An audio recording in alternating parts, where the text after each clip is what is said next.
This is the best moments of the Barbecue Central show in 10 minutes or less. Ever wish you could re-listen to your favorite interview or segment?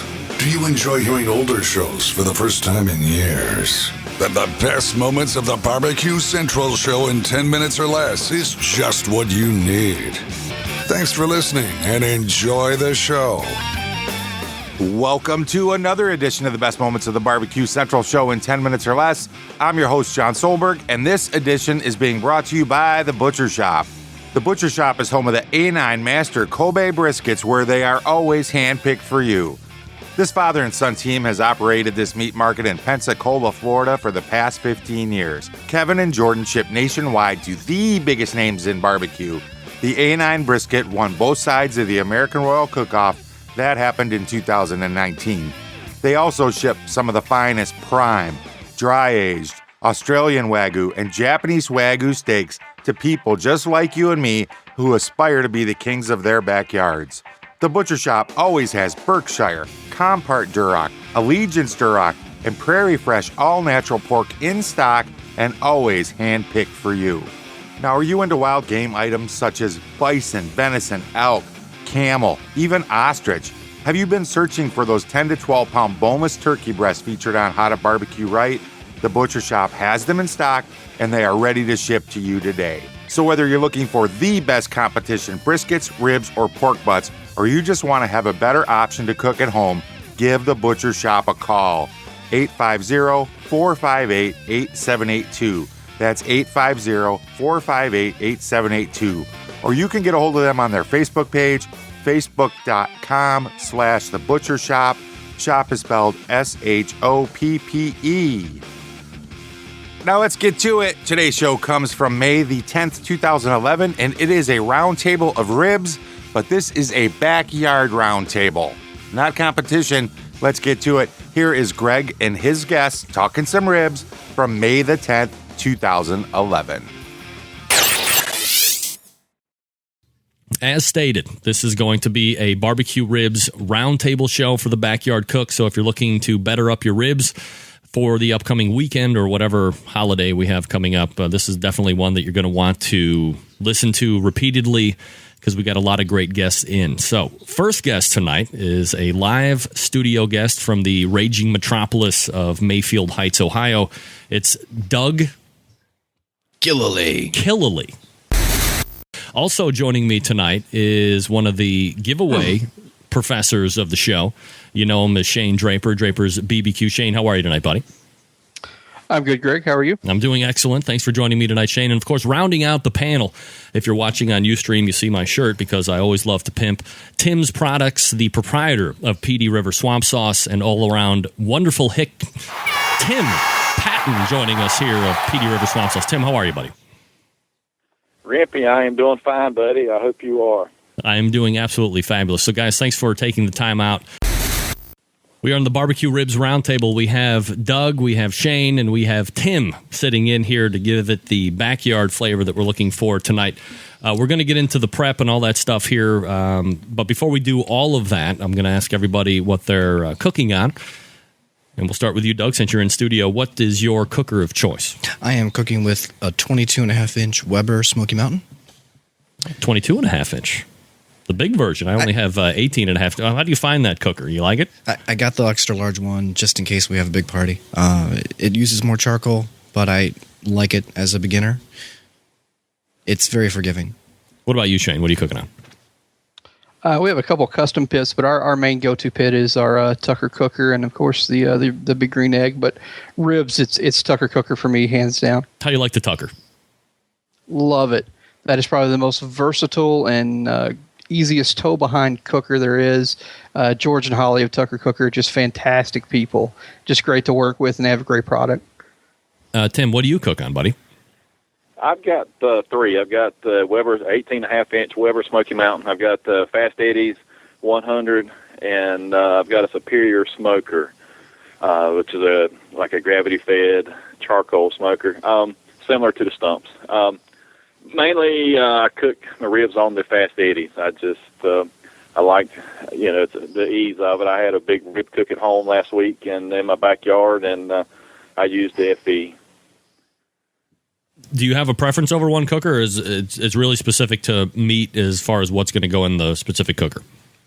Well, for competitions, the Superior, I always cook my butts and my briskets.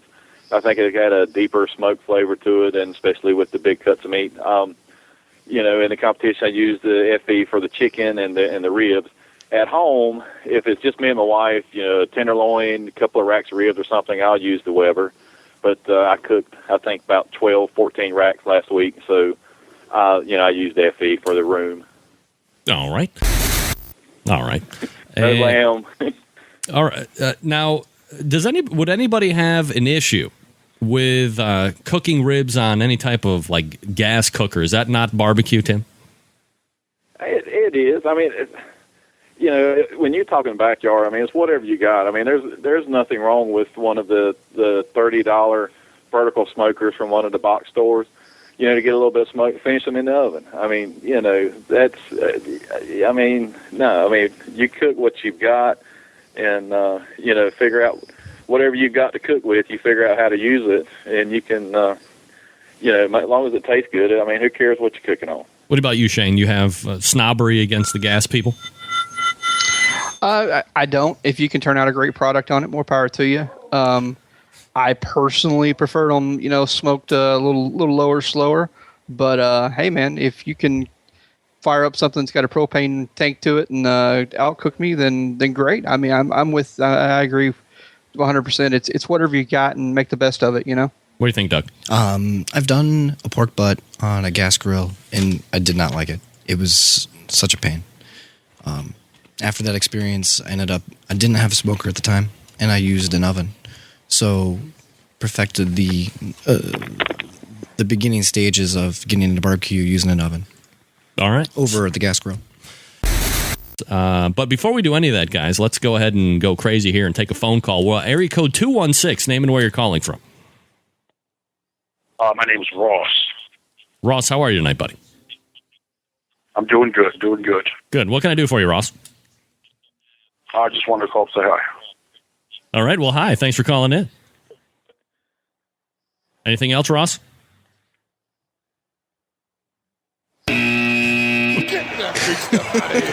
All right. Let's go around the room really quickly. Doug, on a scale of 1 to 10, creeper factor. 10. Shane? Yeah, a good solid 9.5 there. Tim, creeper factor. He had to be a 10. He didn't say his last name, but I'll be willing Wow, to that was really... I was like complimented and freaked out all at the same time. All right, that was Ross, ladies and gentlemen, and that's a Cleveland area code, by the way, 216. All right, we're going to get into the prep section of the barbecue ribs roundtable. We'll start with Tim. Tim, do you prefer the spares or the baby backs, or perhaps in a backyard situation, is it the crowd dictating what you're actually going to go by? Yeah, in my backyard, it's nothing but spares, and I'll trim them down to St. Louis cut. I'll take the trimmings and smoke those, get them nice and tender, pull them apart, and do two things with them.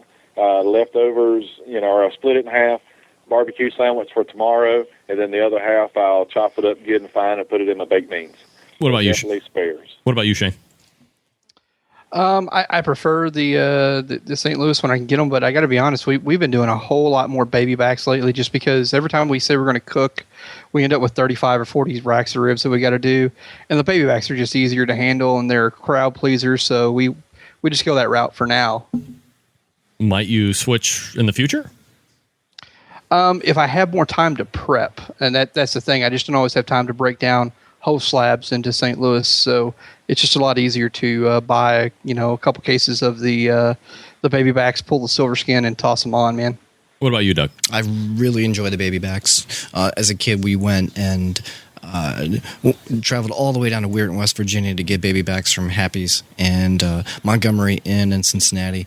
So we really love the baby backs. My dad would, drag our butts down there to go get those baby backs, and that's what I stick with. It's easier. Costco sells them, and they come in those 3-packs. They're great. All right, well, I'm going to align with Tim here, and I know I'm not necessarily supposed to be taking part in the show. I'm just a moderator of high professionalism. But I really love spare ribs, because I think you just get more bang for the buck. It's cheaper per pound. and I don't do any of that trimming or anything. I'll just throw whole untrimmed spares onto the cooker, and I think it's really cool when you actually shave off individual ribs to have like almost a foot-long piece of meat sitting on the plate, and you can feed a lot more people for a lot less with whole spares, but that's just my opinion. And I, of course, love to put Draper's Draper's Rub and Petey River Swamp Sauce on all of my ribs. There's no denying that, of course. All right, let's go back to Doug for this question. How many racks are you typically cooking, would you say? I would do between 1 and 3. It depends on if I'm going to have a party. What about you, Shane? I can't remember the last time I did less than 20, 25 at a time. How many people are in your family, Shane? Well, the thing is, I mean, we've kind of grown through Facebook. So I even mentioned that if I'm cooking, everyone just emails me orders, man. So we don't cook for family anymore. If I want one slab of ribs, I end up firing up, a couple cookers, and I cook for everybody. Man, you're like the neighborhood favorite, right? Absolutely. Wow. What about you, Timmy? Oh, probably 3 to 5 is average for home. Now, I believe most of you mentioned this, but we'll go back with Tim here since you just answered. Did you say that you were trimming the ribs out to St. Louis style and then smoking those, but are you taking the membrane off the back? Is that always a must? Yeah, well, for me it is. I will always take off the membrane, yes. What about you, Shane? Yeah, I definitely pull it as well. The membrane, that is, not the deep beef there, but you just got to take it off. I just can't get around the idea of it being on there when it's cooking. Doug? Yeah, absolutely. Has to come off. Don't like to bite into a rib and have that membrane on there. Wonder what Ross does with his membrane. And why Ross made me think of Ross Perot. And if you're of a certain age, you may not know who Ross Perot is. But Ross was the boss, and he was working for us. And that's a whole... I'm not going there. I'm not going to go there. But where I am going to go is if you need some meat, if you need some A9 briskets, if you need something, get a hold of The Butcher Shop. Facebook.com/The Butcher Shop, shop spelled SHOPPE. Get a hold of them. They have product. They can get it to you.